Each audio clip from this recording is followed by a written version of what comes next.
So like I was starting to scale it up, and then started playing with OA. It took a while for me to actually get good at OA. Like it took a minute, probably 4 or 5 months, and then I had my real big first loop started hitting it.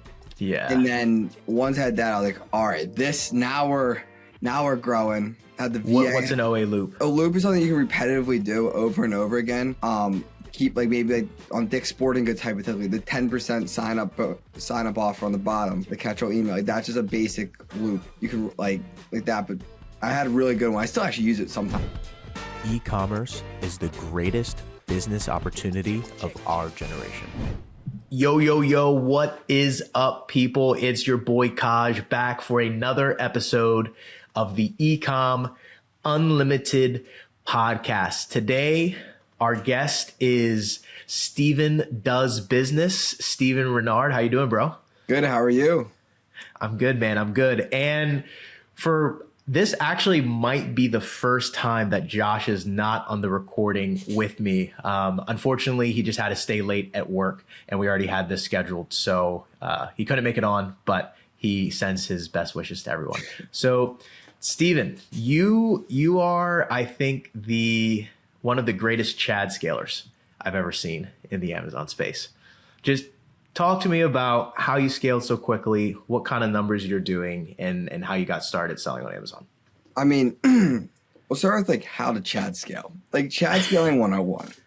Chad scaling 101 is caring nothing about like pulling money out of the business, nothing about like, if your LLC set up properly at the start. Like, you are just trying to get to $100,000 a month in revenue, no matter what it takes. If you're driving across the country to pick up products, RA, if you're buying whatever, like you do whatever you have to do to get to that $100,000 a month revenue, month over month. And that's like the true start of a Chad scaler. Like, you're willing to do anything, like, retail arbitrage, online arbitrage, like whatever it takes to get there. And like, not as much like caring about like being perfect on everything. Obviously, make sure you have supply chain and you have good inventory. Most important thing on anything. Even the Chad scalers still have to make sure they have that. Yes. But minus that, like, it's just like going from 0 to 1,000 like miles an hour as fast as humanly possible. Because at the end of the day, that's the only way to really get up and ahead of this business. It's a hyper competitive business in that aspect, and you have to do whatever it takes to get there. And a lot of people, when they start making some money, they like to start spending money on, let's buy a nice car. Let's buy a nice car. Let's take me and my girlfriend out on a vacation, spend $30,000 while you're doing $50,000 a month, making like maybe $5,000 to $10,000 a month, where you really can't afford that. Like, because if you spend $1,000, you got to make $2,000 to make that back. When you're doing, like me, I'm doing like $500,000 a month. It's easy to pull out a couple thousand here, a couple thousand there, here and there. But like the true Chad scaler just leaves it in there, and you just let it compound and live off the Rakuten. Live off the right. Well said. So how does money compound in an inventory-based business that sells on Amazon? Just kind of walk me through that math for someone who is thinking about, starting selling on Amazon. They want to go 100%. Like, what is possible if you do the method that you were just saying? I mean, anything at the end of the day is possible. Like 100%. It's just like willing to like look like maybe like not your ideal person for a bit. As in, all you're doing is working and saving and just building. Because like, it looks weird when you're walking out of a grocery store in your local hometown with 3 carts of tampons as a guy, or you're scanning bras in like the women's section. I've done it all. Like, there's no shame in it for me. Like, I don't care what it takes to get there, as long as I get there. And that's to an extent of what it is. Like, most people are like, oh, like their friends will make fun of them if they start selling Amazon. Like, oh, you're not gonna. That doesn't. The truth, it works. You just have to get past that barrier and not listen to people you don't want to be like later in life. Yep, it's very true. And every entrepreneur, I think, goes through that kind of phase where their life looks a lot different than the lives of the people they grew up around. And that's not to, judge other people's decisions, but it's just if you choose this path, you're going to have to go through that phase. 100%. Okay, so now take me back to the beginning. So how did you first get into reselling stuff, selling things online? And what's the story that got you from that starting point to where you are today? So if we're going from the start, so a little over 10 years ago, when I was in like middle school, I started reselling stuff on eBay. Go to like Ross Dress for Less, buy shoes, flip it. And I was just flipping like things here and there, buying stuff in school from people. And then got out of that for a bit and then got back into it like a few years later. And I was just going to thrift stores, garage sales, flea markets, just picking up stuff and flipping it on on eBay.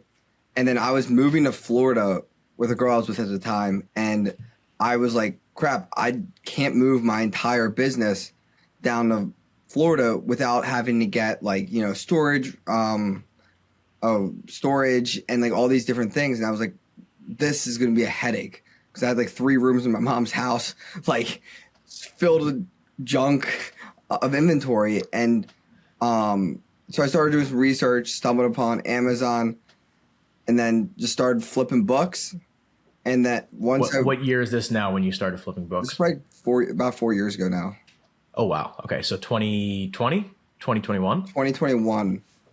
I flipped books for like 6 to 8 months and started getting some retail arbitrage and found a ton of success at Grocery Outlet. Like that's really what catapulted me to like $50,000 to $75,000 a month revenue. Because at that point, I was flying up and back from Pennsylvania to Florida.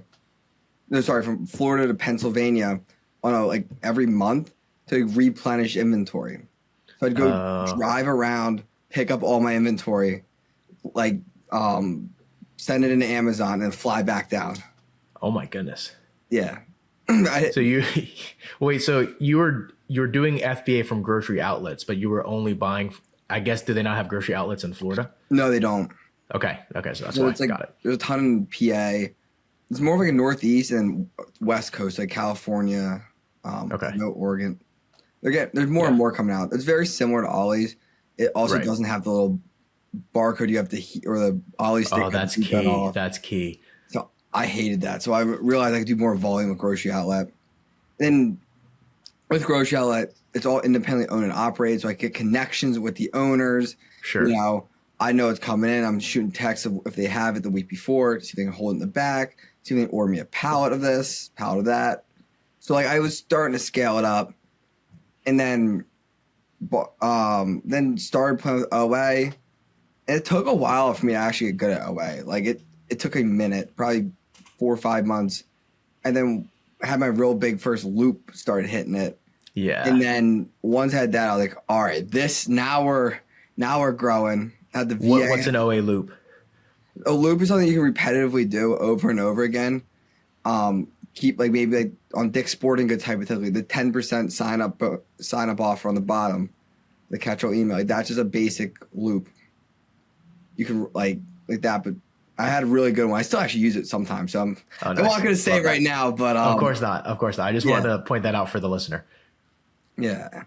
And then so then you got into OA, and then you also mentioned a VA, so you made your first hire? Made my first hire, almost fired him, but he was such a pain in my butt to make sure I actually taught him that I still have him today. He's great. And then just went up and just locked in for a year, and here we are now. Okay, so tell me about the year over year growth in revenue. So 2021, what did you end with about? Probably maybe 300,000-400,000. Oh wait, can you? Yeah, sorry about that. Yeah, turn off your. It's so loud because it's right next to the mic. Sorry about that. There you That's go. funny. You're good. What's it called? I think I did like a couple 100,000 my first year. Okay. Last year I did in a ballpark of 1.6 million. And then 2 years ago. So 2023. 2023, 1.6. 2024, I think I did like 6 million and some change. I think somewhere in that range. I totally forget. And then in December, I did just under 1.7 million. I saw that just in December of 2024. Yeah. So what was total 2024? I think like just under 7, I think. I forget. That's insane though. So you went from like a couple 100,000 and then I guess, well, 2021 was a couple 100,000 or 2022 was a couple 100,000? Probably 2020. 2021 was like, I totally forget those numbers. Was that just books? Not much. Okay. So it was like books was 2021 and then 2022 you found OA and got some loops and then you did like a few. Okay. And then the year before 2023 was 1.6 million. Okay. Yeah. And then last year was just under 7 million. Okay. So let's talk about like those different stages of the business. Again, for like the person who is either thinking about starting Amazon or is just starting Amazon, like what are the different skill sets or in your experience, right, that it takes to get from 0 to a few 100,000 in revenue? Because there are a lot of people in that range. And then we'll talk about the next jumps after that. But let's like 0 to a few 100,000 in revenue. Like what in a year or in a month? For the year, for the whole year. It's like if you just have like on hypothetically one sales cycle, you understand, and it comes off. Like it doesn't come off every few months, but it's consistent. You could run your entire business off of that and do a couple $100,000 a year easily. Like just monitor one sale, and maybe you have a couple products that you just stay in stock. Like that's a couple $100,000 in revenue right there. You really don't have to get fancy with it. Don't have to do much. Like it's not much at all to do. Yep. Yeah. And that's the beautiful thing about it. I think a lot of people can overcomplicate it, but I know like when we were still heavy in OA, we had there's probably like 3 to 5 ASINs that did 50% of our revenue. That was like about $500,000 in revenue just from a couple ASINs, Yep. That we just always stayed in stock. We had the loop. We used the gift cards. We knew the sale. And we just were in stock 90% of the time, and that they just always sold and were pretty much always really profitable. Yeah. I mean, it's literally what it is. The 80-20 rule is what always comes down to be is like, on any aspect of business, it's always that. So just also realizing where that is in your business and making sure to stay in stock in that. Maybe you have to buy 2 months worth of stock, stay in stock on that ASIN. But like, if nobody knows how to get it profitable, who cares? Like who cares? But you also have to have that confidence in the ASIN too. I've been selling some ASINs for years. That's just like, I know that thing so well. Yep. Well said. And then, so was it just doubling that to get to that 1.6, or did you shift your strategy as well and learn a few things that got you to the 7-figure seller mark? I mean, truthfully, that's it. Like to get to 7 figures, I mean, that's all it takes is like a few sales. Know what you're doing. You have, what is it? I think $84,000 a month. You have to do in revenue. Yep. To be $1 million seller, like super doable. You could do it in 30 hours. If you spend an hour a day doing it, just mainly sourcing, and then maybe you have to do admin. Like you could easily be a $1 million seller. But to get to the next phase, you have to like VAs help you stay in stock, to purchase, and just figuring out where you're the strongest at and the weakest at is like a massive thing. Like I hate admin. Like I hate admin. I hate buying. 2 things I hate doing. What don't I do for the most part? I don't really buy. I don't really do admin. I have a VA that does admin. I have a VA that does purchasing and sources and other things too. Like I had a listing that was like search suppressed. Told the VA to figure it out. I said, I don't care. Like I don't know how to fix it. Figure it out. Like it's not like this is why I pay you. Like I don't care if it takes you a day to figure out. Just I don't want to deal with it. Yep. And some things come down to that. But like I'm incredibly good at like figuring out loops, figuring out people's systems, and that has been a great thing for me. So the business is very much turned into is the VAs will either find somewhere like something like they're trying to crack or something they can't figure it out, or I'll like figure out like a loop or something, and their job is to keep it going in stock, making sure to like across the board so we don't run out of stock. Because if we run out of stock, like there's so much lost money and it's not even fun. On specific things like subscribe and saves, you have obviously you can't do it with all your products, but and that like those kinds of things, the tedious stuff. Putting one order a day can't like those types of things, and having them place those orders. So just break down your VA team for me right now. So it sounds like you have 2 or 3, and then what's each of their roles? We actually just hired one today for sourcing. Nice. But one's admin and does like reconciliation, admin stuff. And then another one does purchasing and sourcing. And then that's, for the most part, that's the team. Okay. And are you 100% OA, a mix of OA wholesale? I'm like 95% OA. Okay. So what is that 5? Okay. I actually thought it was going to be more like 50-50. I didn't realize you were still that heavy in OA. Oh yeah. I love OA. Okay. And I'm assuming you love OA, right? Because like you talked about that self-awareness, you just know how to find a loop and just milk it. Like I hate like something I dislike about wholesale is I'm the worst at sending emails. Like grammar, English, not my strong suit. But can I find profitable products like No Tomorrow OA? Absolutely. Like it's just identifying where it's at. And then it's like what were you gonna say? No, I was just saying this is so good. I love how you're breaking that down. So like if I was going to do which I plan on doing at some point, I'll just hire somebody. Yeah. At $18 an hour. Yep. Next to my desk and fire emails off all day. I enjoy getting on the phone. I'll talk to you on the phone. You send me a text message, 50-50 shot, I'll get back to you. Like it's not what I'm good at. I don't enjoy it. And if I don't need to respond, I don't really care. And like it's just the truth of the matter. And with that being said, you have to figure out where that is in your business and where your strong suit is and just hammer what you're good at because you only have to be good at one thing, like at the end of the day.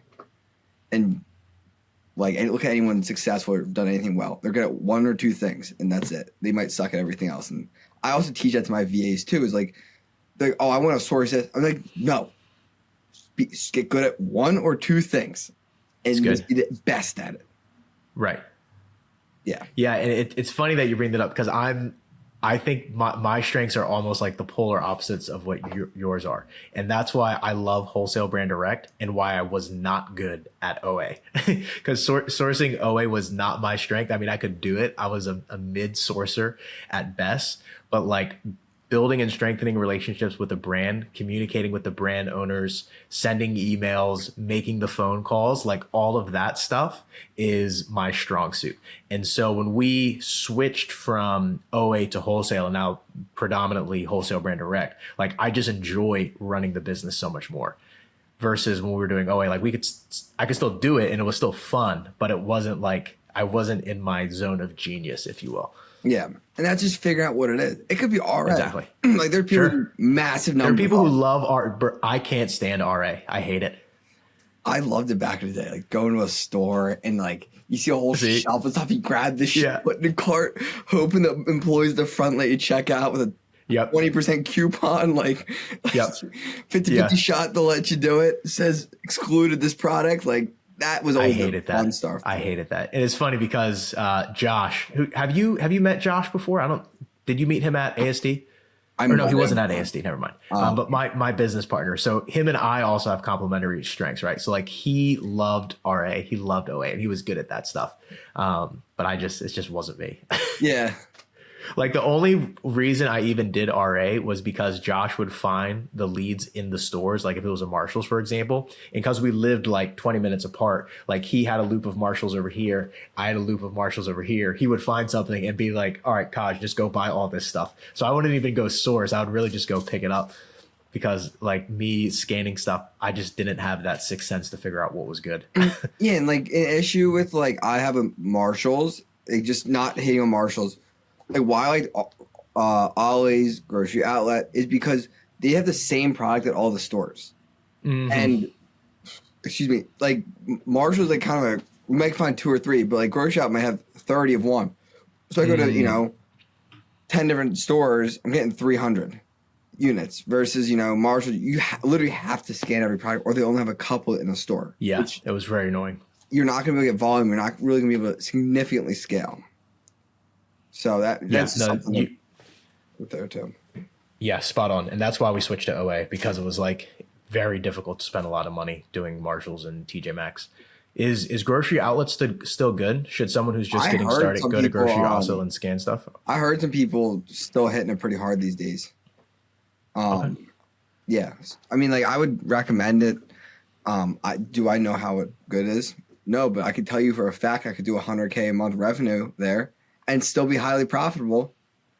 All right, there's a nugget for you guys. If you're starting and you want high margin stuff and you're willing to drive to stores and you want to flip your capital, go and start scanning a grocery outlet. Yep. That was great back in the day. Ollie's. Those are the heavy hitters back in the day. Yeah. Nowadays, wherever I can get product and however much I can. Like, we dropped, I think, right around $100,000 last week for OA. I mean, it's a little average week, but okay. How many sites are you spending on? Like, do you have a couple that are your heavy hitters, or are you really, really wide? I mean, obviously, we have like our regular, people, but like we also have been trying to double down and staying in stock on different things, and that's really where we've done well. But I have had a massive lick this week that just cleared the website, and but yeah, I mean that's another strategy if you want to get a high level OA is like if I can. I was about to transition there, so yeah, just fire off like your best OA strategies that people can use. My favorite strategy is just taking all of the stock so that nobody can drop the price, or nobody gets stock so they can drop the price. That's my favorite strategy. Like on some SKUs, I'm waiting. Like I'll drop a couple $100,000 and just clear. It's just for one AC, just clear all the stock because I don't want competition. Because I know they'll take. Like, yeah, might I be a little long on like maybe a 3 months worth of stock? Yeah. But then my competition can't buy it. But I also know that ASIN so well that it's like I'm still getting bottom dollar for it. It doesn't really matter to me that I'm buying 3 months of stock versus like some random product I've never sold before. I'm not going to do that. Yeah, I mean, like that's one of the high level strategies, and just really go where places let you order. You're not getting canceled. You're not dealing with stuff because like it's really hard to scale. Like if you try to scale Hibbett, hypothetically, you're gonna get hit with a lot of cancels. Versus Dick's Sporting Goods, they let you rip that stuff. Like yeah, it's just where they want your money and going where they want you to have it. Yeah, so that was one of the questions I was going to ask is how you avoid order cancels. But essentially, it sounds like if you find a site where they're consistently canceling your orders, you're just going to go try and find that product somewhere else or find a different product. Yeah, or just try to get around it. Like, you have some, like, you might have to order, you can only order every 5 days. I don't know. Like, why I pay my VA to do it, to figure it out to an extent. Obviously, with my help and my skills, but, like, that's a big thing that I've done and has been very beneficial. Do you use discounted gift cards a lot? I started using them probably about 3 months ago. Okay. But previously to that, no. I mean, now it's just like, if I have a VA buying, it's like, why not get an extra 5 to 8%? Like, it's free money at that point. Yeah. And then you can also... We were very heavy in discounted gift cards. Really? All right. Yes. And then it's also... nice at discount gift cards too is if you're spending over $5,000, you put on the Chasing Premier, you're getting that 2.5% back, which you might only get 2% back if you're just paying with credit card because your orders might be $200 per cart, but you can buy $5,000 of gift cards to clear all the stock. Yes, that was one of our favorite hacks too, because some of the sites we were buying discounted gift cards, but we were also getting Be Frugal cash back. So sometimes we were getting 2 to 5% in Be Frugal on top of the 5 to 10% on top of the gift card. It was amazing. Yeah, it's a great thing. You love to see it. Love to see the cash back. 100%, and it's just nice to come in. Yeah. What are your other sourcing strategies for OA? Like, do you have a go-to strategy? Is it reverse sourcing? Is it storefront stalking? Are you just going to websites? Obviously, you've been in the game for a while, but maybe like the strategies you were using when you first started doing OA that you saw success with. First started, you're best off just reverse sourcing, just like figuring out one thing that works well. It's gonna be your greatest thing, and then see the other sellers who it works well with, trying to like do it in reverse and just figure out how they're doing it. because like figuring out one thing or even just one site in general, that's the keys to unlock a couple other aces. It just starts stacking on top of itself, because the biggest thing for sellers is, and I struggled with this for the longest time, it's just not staying in stock. Because like the amount of products that, like, even on my storefront last year, looking back on it, that we had, that like if we just stayed in stock, there's probably an extra $100,000 a month in revenue. And just like we're saying, like basic subscribe and saves, like that's not much of my business at all, or like, you know, small beauty websites, those kinds of things. But those kinds of products, like, you know, you buy 5 or 10, or you try to order like 50 of them, they cancel, and you're just on to the next product.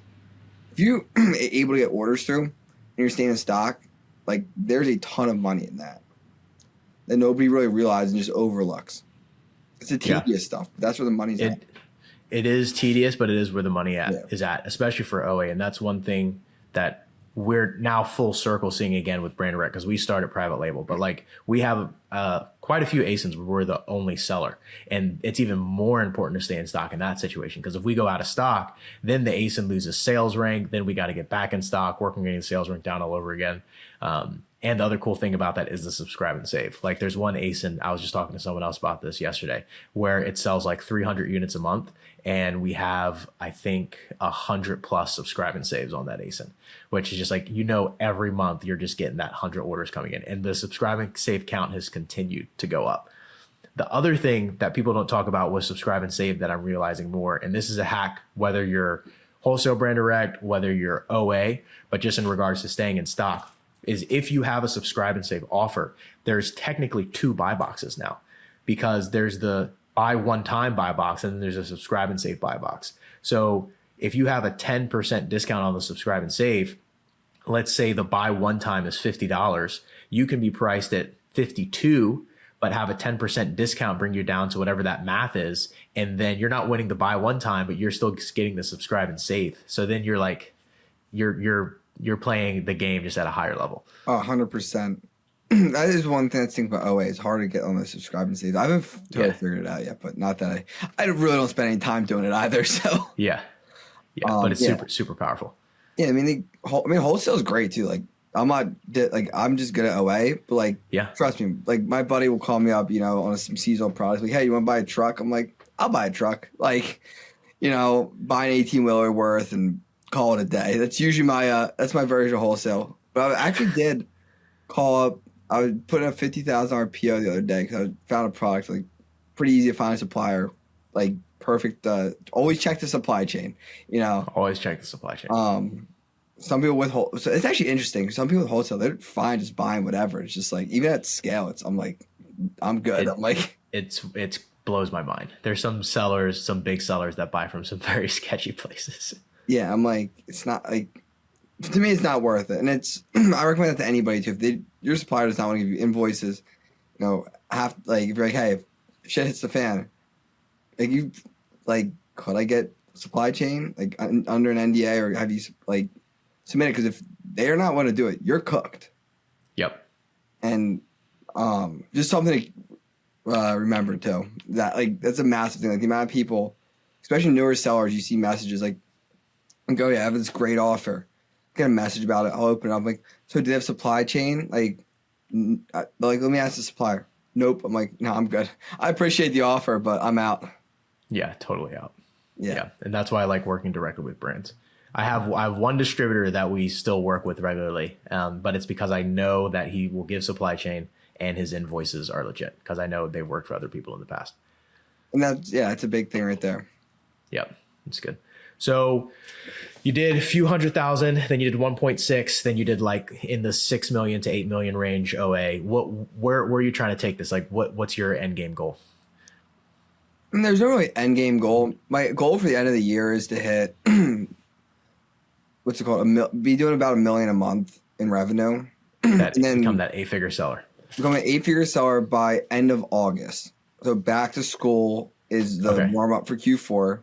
Right. And then we have, and then we have like throughout the rest of the year should be $1 million a month is the goal. And then, because once that happens, I'm hoping to use my month or two break of like, you know, you're not in Q4 yet and you just got it back to school. to kind of really start learning Walmart. Okay. Just to Smart. diversify, and because I believe a lot of the same tactics can be used on both sides. Yeah. And if I'm buying 500 units for Amazon, why not throw 100 units on Walmart and just get more market share? Yeah. And people are really pumping on Walmart too. That's another goal for us this year as well. Yeah, just to diversify and put money in other places, and it's cheap, so cheap to ship into. It's like Amazon like 4 or 5 years ago. Exactly. So what is like your logistics setup look like? Are you all prep center? I know you said you were just coming over from the warehouse before this. Are you doing prep yourself? Do you have your own employees? Like, what does that side of the business look like? So I own a prep center called Big Cat Distributions. So you're in on that prep center with Max. Yep. So so that's where all my products go in general. So I do not pack anymore, but we take clients. Anybody doing over 500 units a month, we're happy to talk to you, bring you on. Shoot me a DM at Steven Does Business, or at Big Cat Dis on Instagram. But all our products go through that, and then I haven't prepped a product in like a year. It's been nice.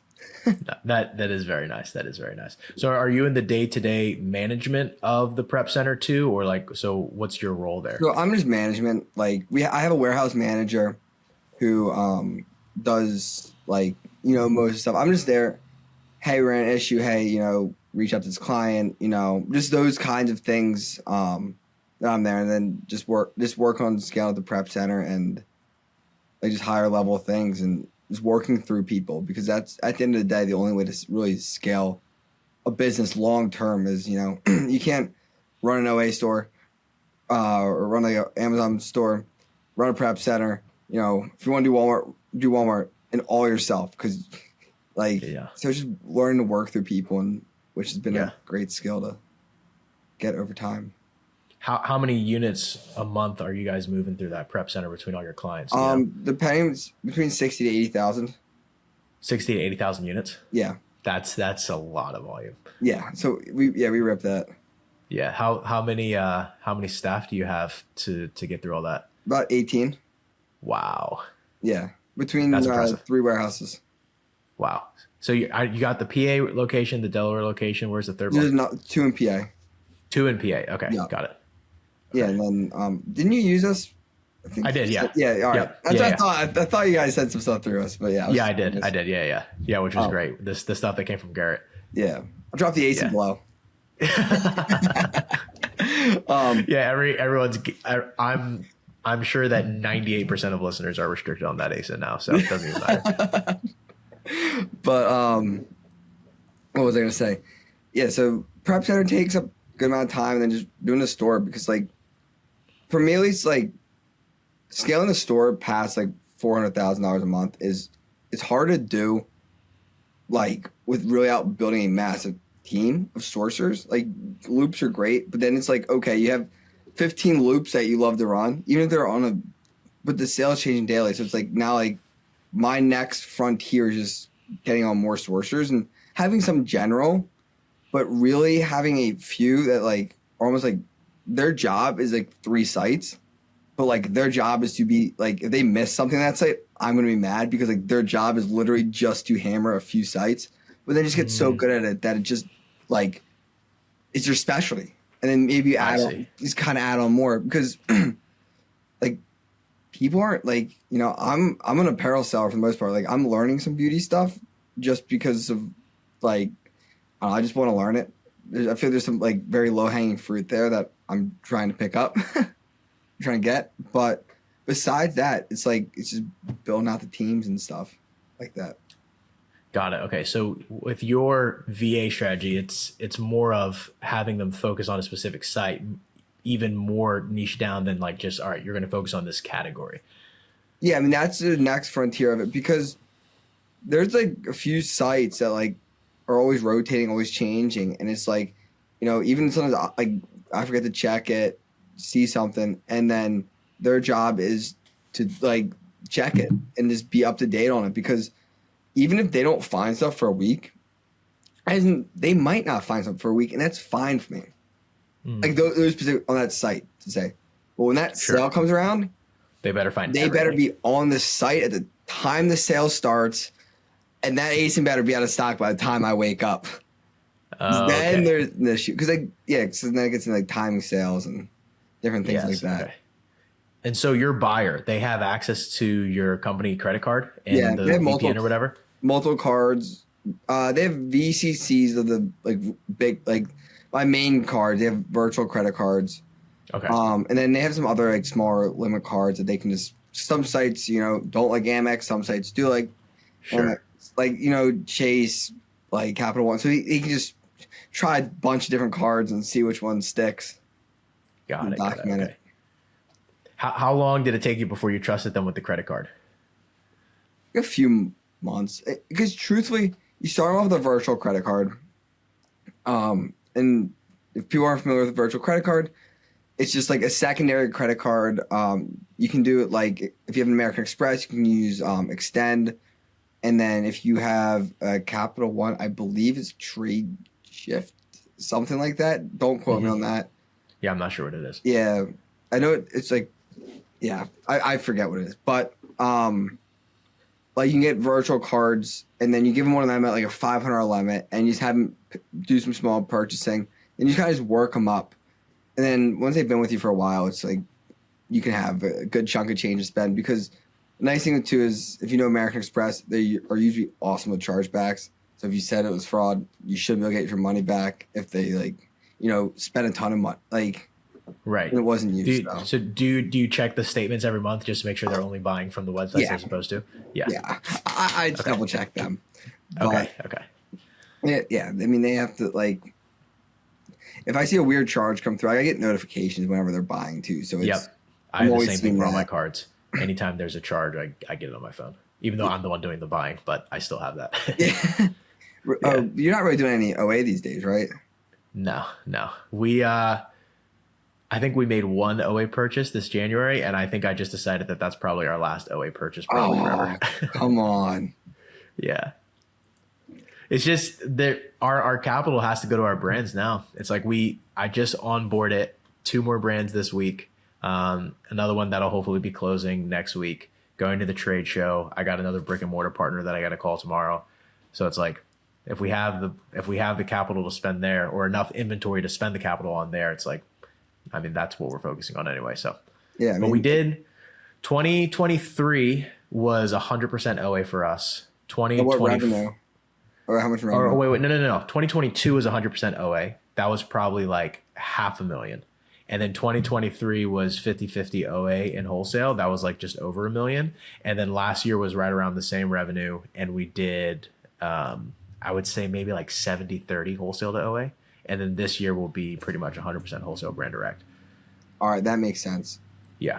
And then what, like, are you just trying to plug more capital in? Is that like what you're trying to do? Or like, or is it capital constraint or just like brands kind of? I'm just curious No, for us, it's just about, I just want to focus directly on working with brands. Yeah. Like that's our strategy. That's what we build our systems around. I really like becoming the exclusive seller. So that way, because we're continually improving on our advertising strategy. And we're also pretty decent at updating listings. So like if I can find the brand that's been around for a little bit, it already has organic search term volume for that brand, but the listing's terrible, I know that I can go in and 2 to 3x that brand pretty quickly. And so those are like the perfect opportunity for us where we can become the exclusive seller when it's small and then grow it. And I just enjoy doing that more than OA. I mean, it's 100%. Not even hating on OA. It's just what I like to do. No, I mean, it makes sense. Like as you said earlier, you have a skill set and that's where it is. Like always lean into your skill set and then whatever you don't want to do, just hire it out. Exactly. And the other thing, and me and Josh have talked about this on previous podcasts as well, but one thing that I really want to do, and I don't have an exact timeline for this, but I know like a lot of people, they think it's like, okay, RA first, then OA, then wholesale, then private label, eventually start my own private label brand. So Josh and I, we started private label and we had some success, but not massive success. We probably did 100K revenue total private label. What we want to do in the future would be eventually like to acquire one of the brands that we're working with. So instead of starting our own brand, just partner with a brand, blow it up, and then buy it. Yeah. So that's what we want to do at some point, and then kind of start building, like, essentially become the acquisition.com, but of Amazon brands. that makes one of those just went under not too long ago. Was it Trillium? It was either Thrasio or Caspian. They might be the same one. Yeah, but they were private label aggregators. They weren't actually operators. They just bought brands at a multiple that was way too high and then ran the brands into the ground. So our strategy is going to be the opposite. The opposite. Grow the brand and then buy it. Opposed to just buying it because private label was exploding in COVID and then not realizing that you don't know how to actually run a brand on Amazon. Yeah. No, man, that seems like a great strategy and like work great. Yeah. Do you like, what's your thoughts on hiring out? Like, do you hire much out or is it all in-house? Well, so we have our main 3PL that we've been using for a couple years. They're actually in King of Prussia too, and they do all of our labeling for pretty much all the brand direct stuff. So we have a pretty good system with them because they also do like transparency codes if we need to have the brand in transparency. They also do FBM for us, sometimes on eBay, sometimes Amazon, sometimes Walmart. And then we have two VAs. So one is like my ops manager and admin, and then the other one is my inventory manager. So she is good with like putting together the advertising campaigns, making sure we're staying in stock, updating the copy for the listings. And then we also have one guy who he's not really full-time. We more just contract with him when we need to, who works on updating the images for us. That makes sense. Yeah. So I think with the team we have now, like we can probably 4 to 5x without really needing to make another big hire. And then once we get to that point, we'll see if we make a hire or if Josh quits his full-time job. That makes sense. Yeah. Yep. But yeah, I love what we're doing now. It sounds like you love what you're doing too, which is cool. Absolutely. No, I mean, whatever works for you at the end of the day, the biggest thing is to get started and get a proof of concept. And that's a big reason why people say start with, like, I mean, back in the day, probably when you started, you got to start with books. Like, you know. Well, no, we did it backwards, right? Because we started private label, but that's just because we found a guy's course and just paid $500 for it, and we didn't even know you could do arbitrage. We thought private label was the only way to sell on Amazon. Oh, all right, I didn't realize that. Because I remember when you said you started. I mean, I was thinking like, I forgot about the private label start, but but like we had no idea you could do arbitrage until like 2021. Oh, that was the old time. We thought private label was the only way to scale. That was like the best time for it too, right? With the COVID. Dude, if we had started wholesale instead of private label, like I would be retired by now. I thought the same thing during like, I just knew about it during COVID. I'd be on some of the stories of like the pools and the yeast. Oh my word, it makes me cry. Yeah, great. All right, man, it's good chopping it up. Where can people go find you on the internet? Find me at Steven Does Business for my Amazon stuff on Instagram. I'm on Twitter and other places, but that's the main parts. And then if you're looking for prep, Big Cat Distribution or Big Cat Dis, and find us online or Instagram, wherever's easiest for you. All right, man. Thanks for your time. Appreciate you sharing the sauce. For the listeners, if you got value out of this, please subscribe or follow if you're on Spotify or on YouTube. Give the episode a like as well, and we will catch you on the next one. Peace.